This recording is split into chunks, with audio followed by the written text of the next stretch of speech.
Why do you feel yourself still so ideologically obliged to resist the seduction? I don't know, it's some stupid ideological hang-up, I suppose, in some ways. But yeah, I mean, it's a very good example. I mentioned the Black Keys, and there's this big single, it's called Lonely Boy or something, but it basically has the same riff as a Mark Bolan song that I absolutely love, and it's probably sharper sounding because they have recourse to everything a recording studio today can give you. You can make rock records that are better as rock records than 70s rock records, but I guess I intellectually know that it's, for me, it's wrong that a record in 2013 sounds like a record that I can remember when I was 9, and was like this thing that freaked me out when I saw the Pops. So it's something I try and stick to, but sometimes you just idly find yourself grooving along to Jack White's latest solo single on the radio, and kick yourself halfway through the song. Was there not an element that we shouldn't be listening really anymore? I mean, the fact we are, what happened? Why are we still listening, and therefore both being sort of semi-seduced but also frustrated with ourselves? Yeah, well, I mean, you wrote something recently in the Guardian about the Rolling Stones playing Glastonbury, and how you thought that was cool in a way, and you had something like, the phrase was something like, it's much better to have old guys playing young people's music that they invented than young people playing old guys' music, you know what I mean? Like, there was a cool to that, but they were still up there, just about able to stand on stage, still strutting around like this sort of grotesque parody of horny teenagers. What I've noticed, one of the reasons I wrote about my son was, often one of the things I've mourned in writing about this sort of retro culture is what happened to generational rejection. Why, a good friend of mine, she and her daughter go to the same indie shows. The daughter's learning guitar. She's very excited about the enemy groups, but that seems weird to me. They go to festivals together, share a tent. What happened? But then I realized, well, actually, my own son has completely, rejected everything I stand for. Like, he's no interest in music. He has his own punk rock or his own whatever you want to call it. It's something else that you can't even fit into that model. It's not punk rock. It's some complete new thing that fills his whole life pulsating with excitement. And that's great, that's what he should be doing. He should have no interest in these weird records I try and play to. Do you think the problem has been that, in a way, because of the arrival of the internet and the people's ability to, in a way, become social critics and theoretical critics, in a way, everyone has an opinion now, everyone transmits their thoughts on popular culture in a way that once upon a time was actually a very rare thing to do. But do you think in a way that's created a kind of white noise that's getting in the way of a form of pattern recognition and a form of acknowledgement of truly subversive things that are actually happening? Because those that are doing it obviously only want to repeat what they know. They're not actually doing that, the McLuhan-esque thing, the Sontag thing, of actually developing cultural ideas. And so in a way, those that might are blocked off. Sorry, how do you mean, like, there's just too many people talking, you can't... Well, I'm just wondering in terms of the development. I mean, sometimes critical movements, critical scenes and genres are sort of willed into being. Once upon a time, they were willed into being by very few people. Yeah. Whereas now, in a way, the critical currents, if you like, have been taken over, haven't they? I mean, again, I might be nostalgic for the days when there was just a few of us doing that kind of thing, and lament the idea that everybody does it now. So that once upon a time, I remember rather wonderfully, I would have been the only one, say, talking about Game of Thrones, or in my day, Prisoner's Cell Block H. Whereas nowadays, everybody's doing it. Everybody's doing that thing, and that's fascinating, because one thing it does is create a level of energy and excitement that it seems to be things are moving and things are still exciting. But on the other hand, it seems to block what the future might be. The idea that there's a future there, and it's just not being allowed in because everybody's still repeating the pleasures and treasures that are now 50, 60 years old. Well, there does seem to be, an astronomical expansion in the amount of discourse about everything. Like, things like Game of Thrones or Mad Men or whatever are examples where every single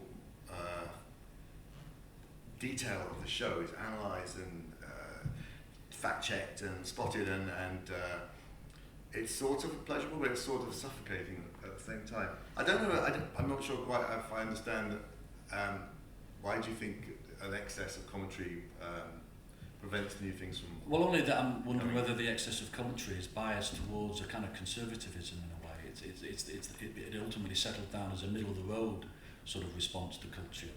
And those things that might be encouraged that don't resemble things that people know, whether it's film or music or art, the things that might be going on out there in a 2013 way.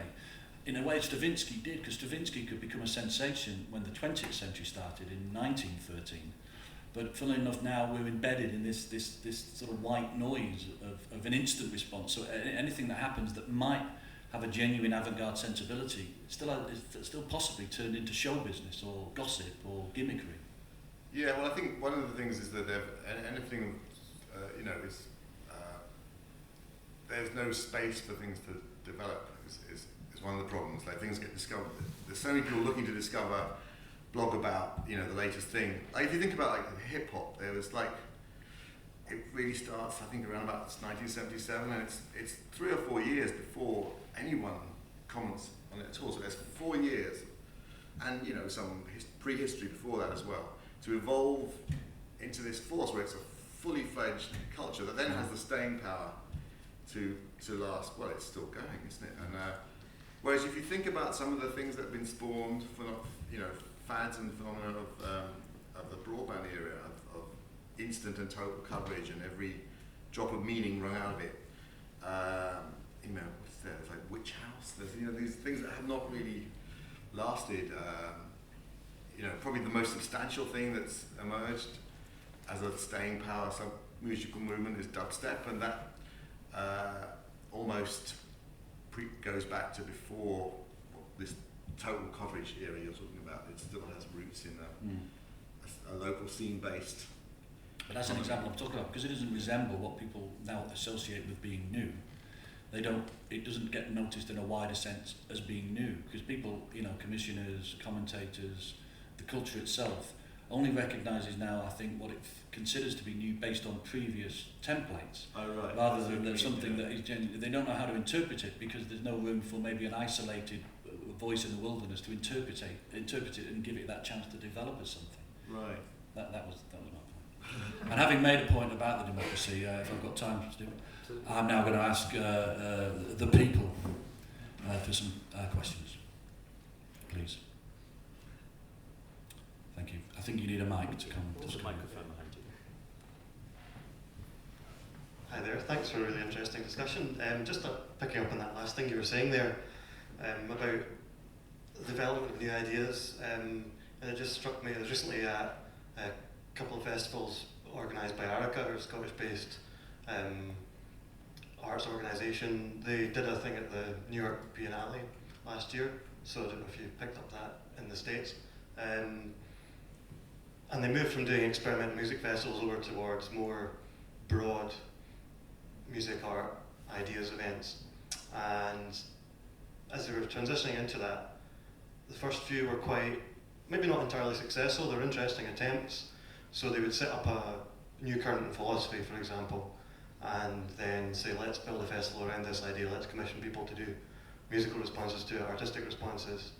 And it didn't quite happen. It was a bold attempt, but maybe some of the stuff wasn't always entirely satisfying. The most recent things they did, however, were much more satisfying overall, because they were more retrospective. So they did one on the Black Radical tradition. They had Fred Moten, Amiri Baraka, and free jazz musicians as well. And then they did one on kind of radical queer tradition. So they did voguing, had queer theorists. And there's a sense there of a community and also a continuum. We've had a kind of organic development of ideas and culture intertwined. And that seems to reflect what you were saying there. But in this sort of accelerated new media era, that's not happening as much. So, and these bold attempts by ARICA previously to do that maybe didn't quite. Maybe it it's almost an impossible task to simply just do that in the space of a short festival. I don't know if that's a question or kind of thought. Almost as long as mine, actually. but it is interesting. There seems to be more and more festivals of ideas, as they're often called. There seems to be more and more discussion, more and more commentary, more and more people talking about these things. I've noticed this is definitely one thing I have noticed, that more and more people seem to talk about things than they ever did when it was actually happening.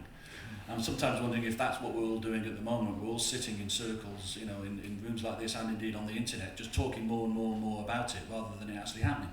I mean, when a lot of those things you were talking about, Simon, happened, I didn't get the feeling that there were immediately people sat in the room and talked about it. Well, I don't know. I mean, I think people did in parts, but there's something different about publicly doing it, isn't there, and discoursing on it, and also I find when I'm consuming commentary on things, you get so burned out on it that you just don't want to even listen to the record, or there's so many different. Everyone's jockeying to have a slightly different position on it, and that cultural products get used up, burnt through very, very quickly because of this excessive opinionating, and I think they don't get the space to resonate in people's lives maybe as much. I don't know. Yes, please. Hi, thanks. That was a great talk as well from me. So I just wanted to ask a question about that fertile period of futurity, I suppose you could say, in the 90s. Specifically because you played Terminator, and for me those tracks don't necessarily sound like the future. They sounded at that point like... Dated now, right? Well, no, I'm not talking about from the perspective of now, but I mean, particularly at that time, they sounded like that day. They sounded like, or perhaps that weekend. You know, it didn't sound to me like the future, like Silver Bullets, 20 Seconds to Comply. You know, that rap tune, it never sounded like a future. It sounded like the moment I was in. It sounded like London. It sounded like Concrete. It sounded like the underground. But the only band that I'd sort of ever heard in the 90s that had that future sense for me was Orteca. And it seems to me that they inhabit a space between those 2 points of music you identified, one being sort of atemporal, which is without rhythm, and the one being just fully propulsive, which is with rhythm. And it feels to me that Orteca inhabit this space in between those two, which suggests the future and which hasn't really been analysed by commentators, perhaps like yourselves, fully, because in a way the vocabulary for talking about it doesn't really exist.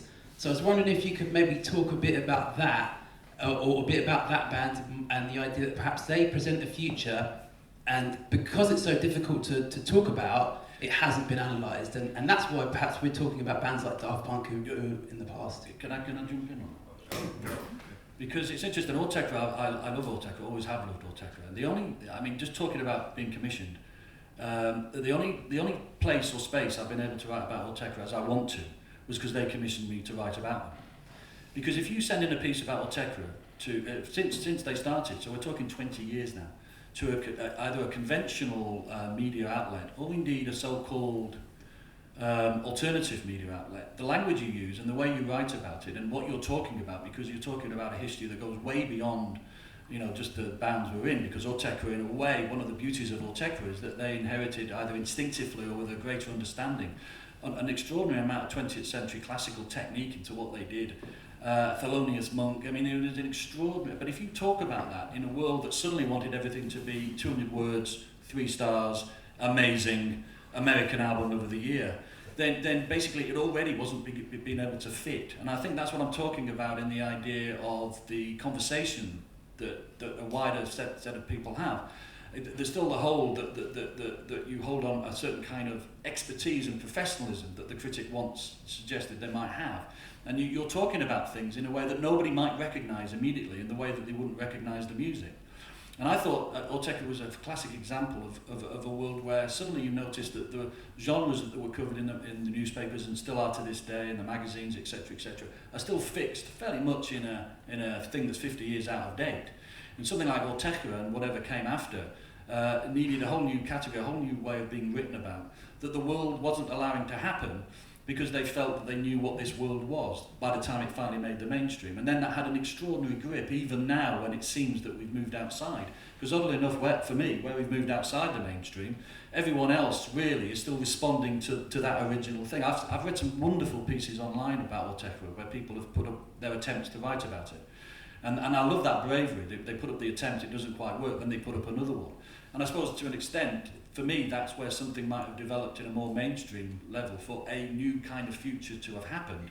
Whereas by now it would be Autechre selling billions of records and not Daft Punk, who have to curate almost a sort of museum piece to get any kind of attention, where Autechre sort of burrow further and further into a future, but maybe one of these lost or lapsed or nowhere futures that will never happen, because it's not given the cultural amplification that once would have happened to equivalent. Something like Zappa, for better or worse, would have had an instant amplification of very tricky ideas in the 60s and 70s through certain publications, that by the time we reached Autechre, as much as we like to think we were broad-minded and everything was happening, was actually beginning not to happen, because there was a narrowing down of possibility in terms of, I guess that's what I'm saying about the great critic, you know, the fact that the number of things you amplify, and you're allowed to amplify, often making things up out of nowhere, giving them a name that then became history. For me, the white noise gets in the way of that kind of thing happening, you know. Yeah. I mean, Autechre, I mean, they're so abstract in a way that the way they title their songs would be the way you want to write about it. You wouldn't even want to have recognisable words, maybe. Or maybe you do a drawing. That would be the best response, you know. Yeah, I mean, they are sort of, it's insistently rhythmic music that isn't really very danceable, I suppose, is one of the things that's, a friend of mine wrote about it and said that there was something kind of, he said, describe one of their tracks as being like a pipe smoking breakdance or something like that, like just sort of completely incongruous and unfunctional. Can I just quickly respond? Sorry to hog the mic, I'll go back in 2 secs.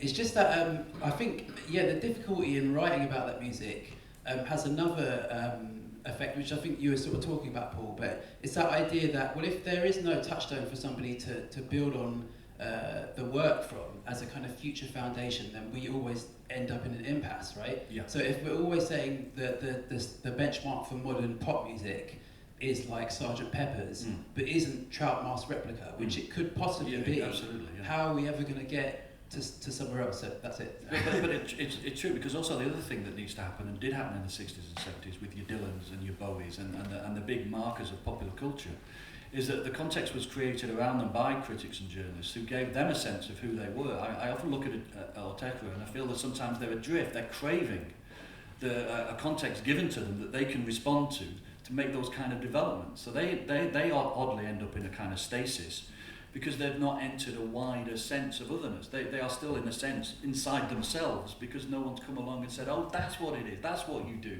maybe you should do this next. And to an extent, that's the level of, that you'll get hundreds of thousands of reviews of Autechre albums online, but they review it as if it is Cheryl Cole. You know, they still use the same vocabulary and the same language, and they still respond to it as if it's either a pleasure or a pain, rather than a wider broadening out of the extraordinary technological concentration that it takes to make that music. You know, things that are inexplicable but can be explained by once upon a time the great writers. You know, in the 60s and 70s, there's some brilliant essays about people like Zappa and people like Dylan that are just pieces of fiction.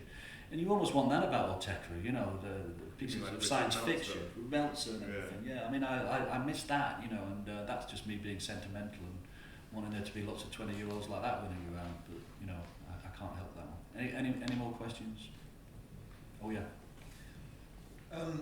This was actually in response to the brief mention of Witch House, though it kind of totally applies to Autechre as well. One of the kind of things that I love and still love about Witch House was all the kind of crazy, ungoogleable names all the bands gave themselves. These ASCII characters that it seemed like a total attempt to form a scene, you know, but a scene that remained illegible, a scene that couldn't get kind of caught up and therefore kind of avoided the kind of networked conformity that you were worrying about. Couldn't that and Autechre stuff kind of be considered a very deliberate strategy now?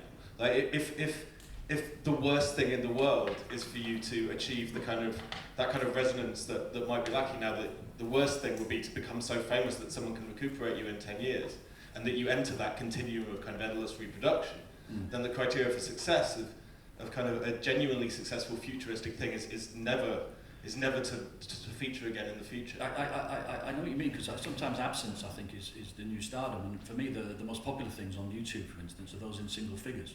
Whereas the things that are in 3 billions tend to be, Korean dancers that are basically giving product for their father to sell more machines. So I love it when something says 8 on YouTube, and that's my idea of a hit, But on the other hand, I think in a wider sense, the absence and the withdrawal, as absolutely what you're saying is true. I think it's a worry that in a sense it will be completely wiped out.